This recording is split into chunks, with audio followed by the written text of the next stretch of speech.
শিক্ষার্থী বন্ধুরা, আজকে তোমাদের উদ্দেশ্যে সি প্রোগ্রাম থেকে নতুন একটি ক্লাস নিয়ে হাজির হয়েছি। আজকে যে প্রশ্নটি হাজির হয়েছে সেটা হলো ঢাকা বোর্ড 2024 সালে আসা প্রশ্ন। তো চলো আমরা এই ঢাকা বোর্ড 2024 আসা প্রশ্ন এখন সমাধান করি। প্রশ্নে লেখা আছে 9 স্কোয়ার 12 স্কোয়ার 15 স্কোয়ার এবং 90 স্কোয়ার, অর্থাৎ কত 9 স্কোয়ার 12 স্কোয়ার 15 স্কোয়ার 90 স্কোয়ার এরকম একটি ধারা দেওয়া আছে। প্রশ্নে বলছে কি যে উদ্দীপকের ধারাটির অ্যালগরিদম লেখো। এরপরে ঘ প্রশ্ন কি বলছে যে উদ্দীপকের ধারাটির যোগফল প্রদর্শনের জন্য সি ভাষায় একটি প্রোগ্রাম রচনা বা লেখার জন্য বলছে। এখন প্রশ্ন হলো আমরা প্রোগ্রামটা কি দিয়ে লিখব? ফর ওয়াইল ডোয়াইল দিয়ে করব। যেহেতু নির্দিষ্ট করে কোনো লুপের কথা বলা হয় নাই, সো আমরা চাইলে ফর দিয়েও করতে পারবো, চাইলে ডোয়াইল দিয়ে করতে পারবো, শুধু ওয়াইল দিয়েও করতে পারবো। তোমার যেটা দিয়ে তুমি স্বাচ্ছন্দ্য বোধ করে সমাধান করতে চাইলে সেটা দিয়েই সমাধান করতে পারবে, যেহেতু এখানে কি নেই, কোনো লুপের উল্লেখ নেই। তাহলে আমরা ডোয়েল দিয়ে এটা করার বা ওয়াইল দিয়ে করার চেষ্টা করব। প্রথমে আমরা কি করলাম, হ্যাশ ইনক্লুড একটি লাইব্রেরি ফাংশন ডিক্লেয়ার করলাম। আমরা এখানে প্রোগ্রামটা লিখব, তারপর আমরা এখানে অ্যালগরিদম তৈরি করব। আমরা গো অংশটা এখানে লিখে নিচ্ছি।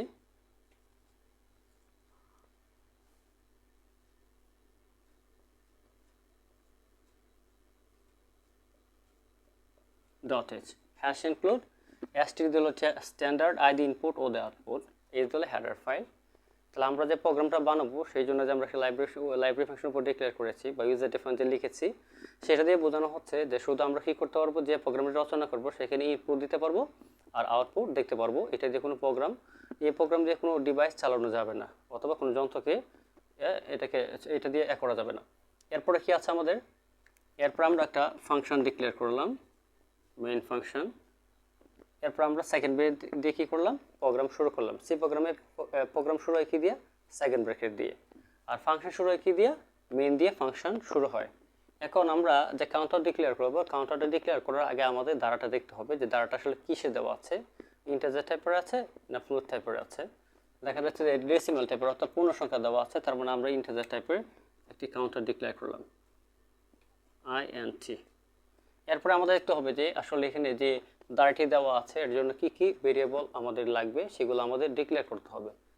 আমরা জানি যে সি প্রোগ্রামে কোনো সংখ্যা বা অঙ্ক চলক হতে পারে না, এর জন্য কোনো ভেরিয়েবল হিসেবে আমরা বর্ণ নিতে পারি। তাহলে আমরা এই সংখ্যাগুলোর জন্য নিলাম এ ক্ষমা। এরপরে কি করতে হবে, এরপরে দেখতে হবে যেহেতু লাস্ট নাম্বার কোনো বর্ণ নাই, সো আমাদের লাস্ট নাম্বারের চিন্তা করার দরকার নেই। এরপর আমাদের কি আছে, যোগ আছে, অর্থাৎ যোগফল দেখাতে হবে। তো যোগফলের জন্য একটা ভেরিয়েবল ডিক্লেয়ার করতে হবে। সেই সুবাদে আমরা কি নিব, আমরা এখানে সাম ডিক্লেয়ার করলাম, সেমিকোলন। আমরা যেমন ইংরেজি বাক্য বা বাংলা বাক্য লেখার পরে দাড়ি দিই, ইংরেজি পরে ফুল স্টপ দিই, ঠিক সি প্রোগ্রামে সেমিকোলন দিয়ে এরকম একটি স্টেটমেন্ট বোঝানো, অর্থাৎ ওই লাইনটা বা ফাংশন বা স্টেটমেন্ট আমরা যা বলি তা শেষ বোঝায়।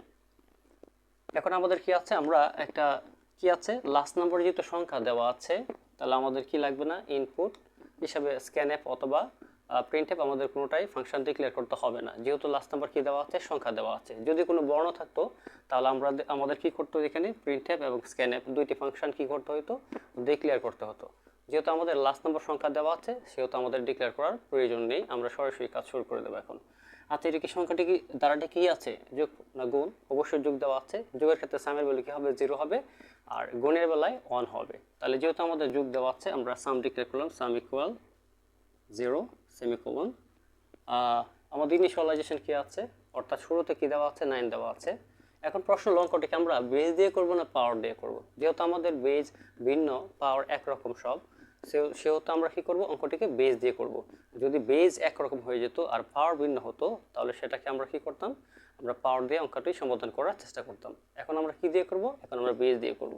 তাহলে বেজ কত দিয়ে শুরু হয়েছে, 9, তাহলে a ইকুয়াল 9 সেমিকোলন। আমরা অঙ্কটা এটা শুধু ওয়াইল দিয়ে করব। তাহলে আমরা প্রথমে একটা কন্ডিশন দিলাম। কন্ডিশন কি আছে, আমরা কত পর্যন্ত যেতে পারবো, 9 থেকে কত পর্যন্ত, 90 পর্যন্ত, অর্থাৎ 90 পর্যন্ত। আচ্ছা, দ্বারাটা কি বেড়ে গেছে না কমে গেছে? অবশ্যই বেড়ে গেছে। যদি বেড়ে যায় তাহলে লেস দেন, আর কমে গেলে গ্রেটার দেন। তাহলে আমরা যেহেতু বেড়ে গেছে আমরা কি দেবো, এখানে লেস দেন দিব, এ লেস দেন ইকুয়াল 90। এখানে কি হবে না, কোনো সেমিকোলন হবে না। যদি আমরা এখানে কোনো সেমিকোলন দিই তাহলে কি হবে, এটা সিনট্যাক্স এরর হবে, অর্থাৎ কি হবে, সিনট্যাক্স এরর দেখাবে, কারণ প্রোগ্রামে এটা দেওয়া যাবে না নিয়ম অনুযায়ী। আমরা অনেক সময় কি দেখা যাচ্ছে এইগুলোতে বলে দিয়ে সেমিকোলন দিয়ে দিই, অবশ্যই এইগুলোতে সেমিকোলন দেওয়া যাবে না। আমরা অনেকে পরে কি দিই, ফর লুপ যখন সাজাই বা ফর স্টেটমেন্ট যখন সাজাই তখন অনেকে ভুল করে আমরা কি দিই, সেমিকোলন দিই।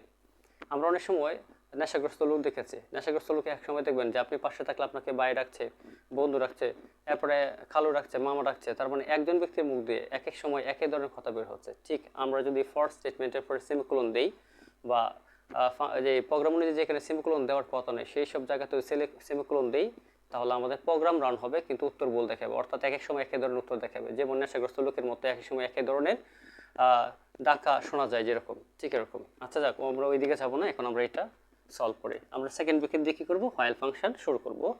আমরা যদি হোয়াইল ফাংশন শুরু করতে যাই, আমাদের প্রথম আসবে কি সাম, অথবা পরবর্তীতে কি আসবে ইনক্রিমেন্ট অথবা ডিক্রিমেন্ট। সামটা আমাদের কি হবে, সাম হবে সাম ইকুয়াল সাম প্লাস এ।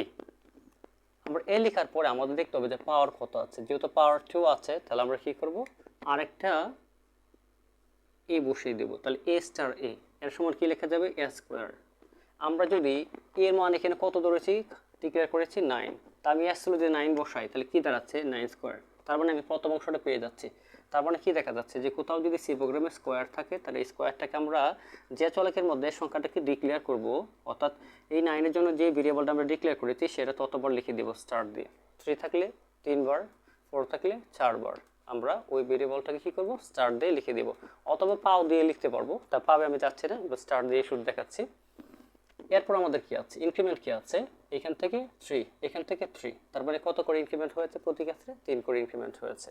আমরা নেব কি এ ইকুয়াল এ প্লাস 3 সেমিকোলন, ঠিক আছে। সেকেন্ড ব্রেকেট দেখেন আমরা কি করলাম, হোয়াইল ফাংশনটা বন্ধ করে দিলাম। এরপর আমরা কি করব, এরপরে আমাদের প্রিন্টএফ দেখাতে হবে। প্রিন্টএফ কি হবে, প্রিন্টএফ মডুলাস ডি কোটেশন কমা কি হবে, কার মান দেখাবে, সামের মান দেখাবে, সাম সেমিকোলন। এই সেকেন্ড ব্রেকেট দিয়ে আমরা কি করে দিলাম, বন্ধ করে দিলাম। আমরা কিন্তু রিটার্ন দিই নাই, কারণ এখন যতগুলো কম্পাইলার আছে বা অনুবাদক প্রোগ্রাম যেগুলো আছে বা সফটওয়্যার যেগুলো আছে এগুলোর মধ্যে প্রোগ্রামার আগে থেকেই কি করা হয়, এই রিটার্নের ভ্যালু দিয়ে দেখে, অর্থাৎ এগুলো ডিফল্ট হয়ে গেছে, সেজন্য এখন আর এগুলো দিতে হয় না, ঠিক আছে। এখন দেখো আমরা কিন্তু অনেকে এটাকে কি বলি, পার্সেন্ট বলি, আসলে এটা কখনো পার্সেন্ট না। তুমি যদি পার্সেন্ট বলো এবং পার্সেন্ট ক্যারেক্টারটা এখানে ব্যবহার করো, দেখবে তোমার ফলাফল কখনোই দেখাবে না। এটাকে কি বলবো আমরা, এটা মডুলাস। পার্সেন্টের কাজ শতকরা মান দেখানো, আর মডুলাসের কাজ হলে কি করা, বাক্সের দেখানো, তাহলে দুইটার মধ্যে পার্থক্য আছে আলাদা। সো আশা করি বিষয়টা বুঝতে পেরেছো। এখন আমরা যদি এখান থেকে অ্যালগরিদম সাজাতে চাই তাহলে আমরা কি করে সাজাবো, আমি হয়তো আগে অ্যালগরিদমটা করার কথা ছিল, কিন্তু আমি তোমাদের সহজ হওয়ার জন্য আগে প্রোগ্রামটা রচনা করলাম বা লিখলাম। এখন আমরা এখান থেকে অ্যালগরিদম লেখার চেষ্টা করব। আচ্ছা দেখো, আমরা জানি সি প্রোগ্রামে প্রোগ্রাম শুরু কি দিয়ে, সেকেন্ড ব্রেকেট দিয়ে। আমরা যদি এখানে একটা অ্যালগরিদম সাজাতে চাই গড়ের জন্য, পরের অংশটা আমরা মুছে দেব।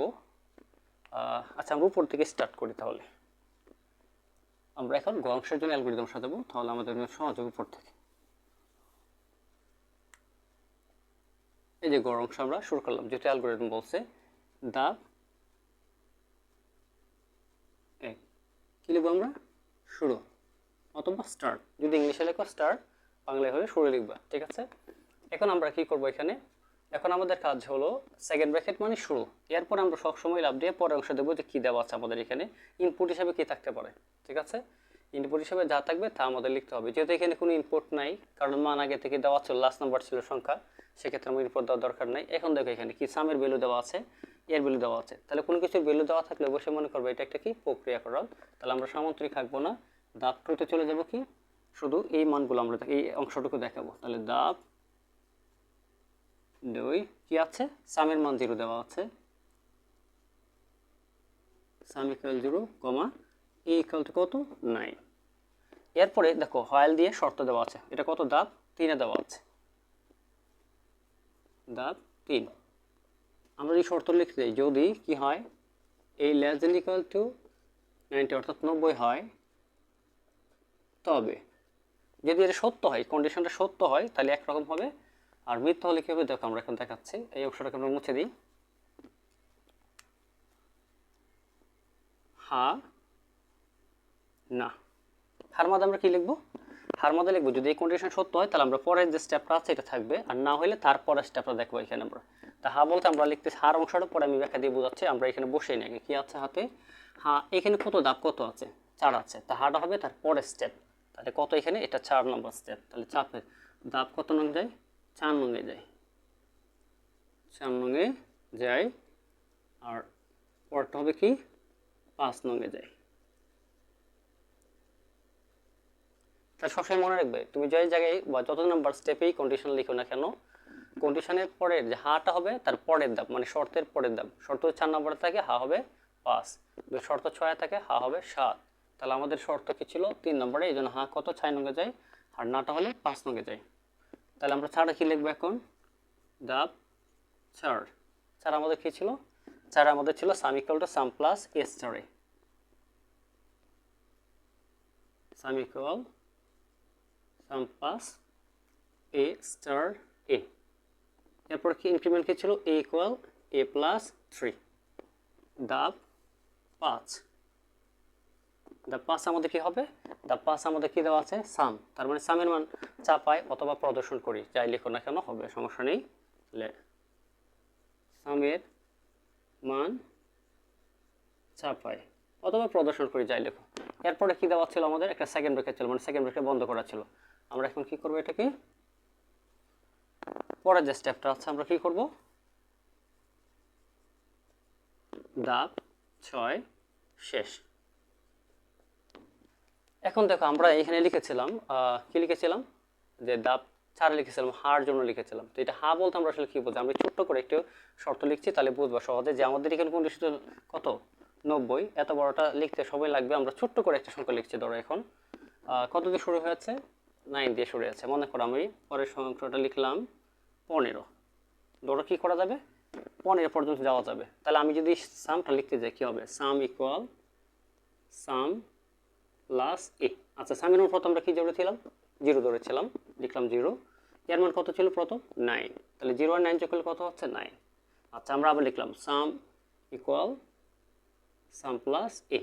এখন সামের মান এখানে কত, আমরা এখানে কত পেয়েছি, 9। 9 বসালাম। এর মান, এই যে এর মান প্রতি ক্ষেত্রে কত ইনক্রিমেন্ট হচ্ছিল আমাদের, 3 করে বাড়তেছিল। তাহলে এটা 9 বসিয়েছিলাম, তাহলে কত হবে 3 12, কত হলো হচ্ছে 21। যোগ করলে কত পাচ্ছি আমরা, 21। আচ্ছা দেখো, আমরা যেখানে 9 বসিয়েছিলাম এটা কি হা না না, আমাদের কন্ডিশন কি দেওয়া আছে 15, তার মানে 12 লিখেছি। এটাকে সত্য লিখেছি না মিথ্যা লিখেছি, অবশ্যই হা, তার মানে লেখা যাবে।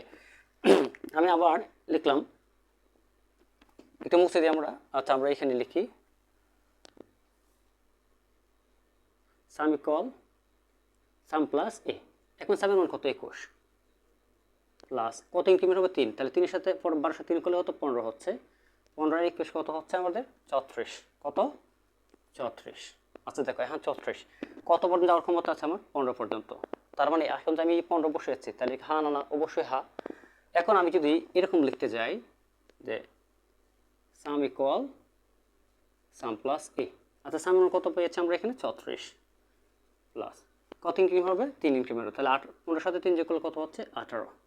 দেখো এখন আমি যে 18 লিখেছি, আর এখানে শর্ত দেওয়া হচ্ছে কত পর্যন্ত যাওয়া যাবে, 15 পর্যন্ত। কিন্তু আমি যে ভ্যালুটা বসিয়েছি এর তার থেকে বড় লিখেছি, অর্থাৎ শর্ত থেকে বড় লিখেছি। তাহলে এটাকে হা লিখছি না না লিখছি, হা মানে সত্য, না মানে মিথ্যা। তাহলে এখন আমার এই যে এর মানটা বসেছে, এটাকে সত্য না মিথ্যা, অবশ্যই মিথ্যা। যখনই এখানে আমাদের শর্তের থেকে বড় মান চলে আসবে, তখনই প্রোগ্রাম কি দেখাবে, নো দেখাবে, অর্থাৎ এই নাতে চলে আসবে। নাতে এসে কি দেখাবে, আমার আগের কত ফলাফল পেয়েছিলাম 34, তার মানে এই দ্বারা টোটাল মান হবে কত, 34। তার মানে আমার এখানে কি করবে, যে সামের মান 34 দেখাবে। তার মানে এই কাজটা কতক্ষণ করবে, যতক্ষণ আমার এই কন্ডিশন সত্য থাকবে ততক্ষণ এই হার কাজটা করবে। অর্থাৎ এই যে সামে 4 নং যে আমরা লিখেছি অংশটা, এই কাজটা প্রসেসিং করতে থাকবে। যখনই নাতে চলে যাবে, অর্থাৎ শর্তের থেকে ঊর্ধ্বে কোনো মান চলে আসবে, তখনই নো দেখে কি করবে, এই যে সামের মান আছে না, অর্থাৎ এটা কত পেয়েছি আমরা, এই 34 মানটা দেখাবে। আশা করি তোমরা বুঝতে পেরেছো। যদি ক্লাসটি তোমাদের কাছে ভালো লাগে তাহলে শেয়ার করে দিবে। তোমাদের শেয়ারের মধ্যে হয়তো নতুন কোনো স্টুডেন্ট বা ভিউয়ার্স থাকলে সে তোমাদের মাধ্যমে ক্লাসটি দেখতে পারবে এবং সি প্রোগ্রামের যে খুঁটিনাটি বিষয়গুলো সে শিখতে পারবে।